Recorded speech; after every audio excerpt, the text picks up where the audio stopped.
நாட்டு நடப்பு இன்னைக்கு எப்படி இருக்கு தெரியுமா நடுவர்களே? இன்னைக்கு வீட்டுக்குள்ளனாலும் சரி, வீட்டுக்கு வெளியனாலும் சரி, நம்ம பண்ற சடங்கு முறைகள்னாலும் சரி, சாப்பிடுற சாப்பாடுனாலும் சரி, காதல்னாலும் சரி, கல்யாணம்னாலும் சரி, பண்பாடுன்னு ஒண்ணு இருக்குதாங்க.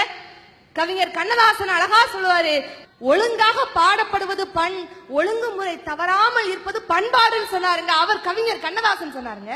ஆனா இன்னைக்கு காலையில பஸ்ல வரும்போது ஒரு பாட்டு கேட்டேன்.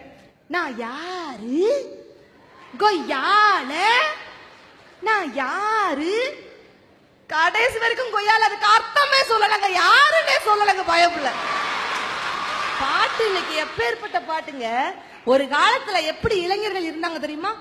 கோமணத்தை கட்டிக்கிட்டு அப்படியே மாட்டை அடக்குனாங்க இளைஞன். இன்னைக்கு கோட் சூட் போட்டுக்கிட்டு மாடன் கேல அடக்க முடியாம தவிச்சிட்டு இருக்காங்க. இன்னைக்குள்ள ட்ரெண்ட் என்ன தெரியுமா? சினிமா பார்க்காத பையனும் இல்ல, சீரியல் பார்க்காத பொண்ணுங்களும் இல்லன்னு ஆயிப்போச்சு. ஒரு காலத்துல பெண்கள் தான் குனிஞ்ச தலை நிமிராம இருக்காங்க. இன்னைக்கு யார் தெரியுமா குனிஞ்ச தலை நிமிராம இருக்காங்க? பசங்க தான் குனிஞ்ச தலை நிமிராம இருக்காங்க. காரணம் என்ன தெரியுமா? இந்த செல்போன். யோசிச்சு பாருங்க, ஒரு பொம்பளை பிள்ளை செல்போன்ல ரீசார்ஜ் பாக்குது, செல்போன்ல காசு இல்ல, பேலன்ஸ் இல்ல. சரி ரீசார்ஜ் பண்ண போலான்னு கடைக்கு போயுது. ஈஸி ரீசார்ஜ் பண்ண முடியுமா அப்படின்னு கேக்குது. நம்பரை மட்டும் சொல்லுங்க. ஈஸி ரீசார்ஜ் என்ன? ஈஸி ரீசார்ஜ் ஓசி ரீசார்ஜ் பண்ணி விடுங்க. அவ்வளவு ஏங்க. என் தம்பி எடுத்துக்கோங்க, பிஇ ஃபைனல் இயர் பண்றான். எந்த நேரமும் செல்போன் சார்ஜர் பக்கத்துல படுத்துக்கிட்டாங்க. யாருக்கு மெசேஜ் அனுப்புறா, வாட்ஸ்அப் அனுப்புறா ஒன்னும் தெரிய மாட்டேங்க. ஆணைய கட்டி கூட ஸ்டோர் போட்டுறலாம். ஆண்ட்ராய்டு போனை வச்சுக்கிட்டு இன்னைக்கு சார்ஜ் பண்ண முடியாம அலையுறாங்க. அவன் வந்து நின்னுகிட்டு பண்பாடம். உங்களை பார்த்து கேக்குறேன், காஃபி குடிச்சிருக்கீங்கல்ல? காஃபிக்கும் காலேஜுக்கும் என்ன வித்தியாசம்? காஃபில சுகர் இல்லாட்டி குடிக்க முடியாது, காலேஜ்ல ஃபியர் இல்லாட்டி படிக்க முடியாது.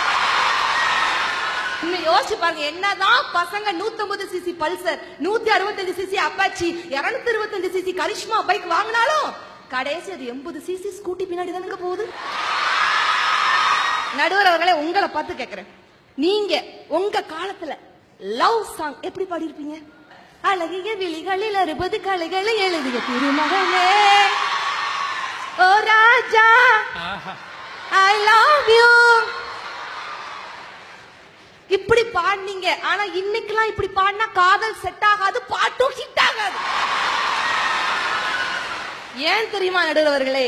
இன்னைக்கு மயில்னா ஆடுறதும், குயில்னா பாடுறதும், காதலர்கள்னா ஓடுறதும், பெற்றோர்கள்னா தேடுறதுமே எனக்கு வாடிக்கையாகி போச்சு நடுவர்களே. இங்க வந்து நின்னுக்கிட்டு பண்பாடு கலாச்சாரம் என்னத்து பேசிட்டு இருக்காங்க நடுவர் அவர்களே. கடவுள் திடீர்னு உங்க முன்னாடி வந்து நின்னு உனக்கு என்ன வரம் வேணும்பா அப்படின்னு கேட்டா நீங்க என்ன சொல்லுவீங்க? கடவுளே வந்துட்டு அப்படி இருக்குமா வரான். ஆனா எங்க கோவில்பட்டியில எல்லாம் குறும்புக்கார பசங்க இருக்காங்க. ஒரு பையன் திடீர்னு கடவுள் கோவில்பட்டியில எங்க பையன் கிட்ட கேக்குறாரு, உனக்கு என்னப்பா வரம் வேணும்? அந்த பையன் என்ன சொன்னான் தெரியுமா? எனக்கு அழகான பொண்டாட்டி வேணும் கடவுளே. சரி ஓகே, பெர்மிஷன் கிராண்டட், உனக்கு அழகான பொண்டாட்டி தரேன்ப்பா. சொல்லுப்பா உன் பேர் என்ன? நீ ஹிந்துவா கிறிஸ்டினா முஸ்லிமா? நீ ஹிந்துவா இருந்தா உனக்கு நான் அனுஷ்காவை தரேன், நீ கிறிஸ்டினா இருந்தா உனக்கு நான் ஜெனிலியாவை தரேன், நீ முஸ்லிமா இருந்தா உனக்கு கரீனா கபூரை தரேன். சொல்லுப்பா உன் பேர் என்ன அப்படின்னு கேக்குறான். இவன் படாரம் சொல்றான், என் பேர் அப்துல் நாராயணா பெர்னாண்டஸ். கணவனும் மனைவியும் ஒருத்தருக்கு ஒருத்தர் கொஞ்சிக்கிடும் போது சத்தமே கேட்காது தெரியுமா? அதே கணவனும் மனைவியும் சண்டை போடும் போது பாத்துக்கோங்க, பக்கத்துல நிக்க முடியுமா? உன்னை பத்தி எனக்கு தெரியும், உங்களை பத்தி எனக்கு தெரியும்டான்னு சண்டை அப்படியே பயங்கரமா சவுண்ட் கேட்கும். காரணம் என்ன தெரியுமா? சுவாமி விவேகானந்தர் அழகா சொன்னாரு, இருவர் அருகில் இருந்தாலும் இதயங்கள் தூரத்தில் இருக்கின்றன என்று சுவாமி விவேகானந்தர் சொன்னாருங்க. இன்னைக்கு இதயம் தூரத்தில் இருக்கிறதுனால கலாச்சாரம் பண்பாடு எல்லாம் இன்னைக்கு இல்லாம இருக்குது.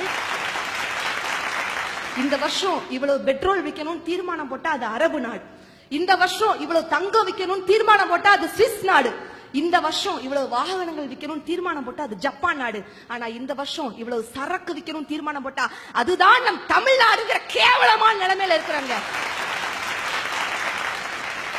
சுக்கு சேர்த்துக்கிட்டா சுகமாகும் உடம்பெல்லாம், மஞ்சள் சேர்த்துக்கிட்டா மடிந்து போகும் கிருமி எல்லாம், இஞ்சி சேர்த்துக்கிட்டா இடரில்லா வாழ்வு உண்டே, வாழை சேர்த்துக்கிட்டா வளமான நன்மை உண்டே, அருகு சேர்த்துக்கிட்டா அனுதினமும் நன்மை உண்டே, கீரை சேர்த்துக்கிட்டா கீழ் வயிறு சுத்தமாகும்னு பார்த்து பார்த்து செஞ்ச அம்மா அன்னைக்கு இருந்தாங்க.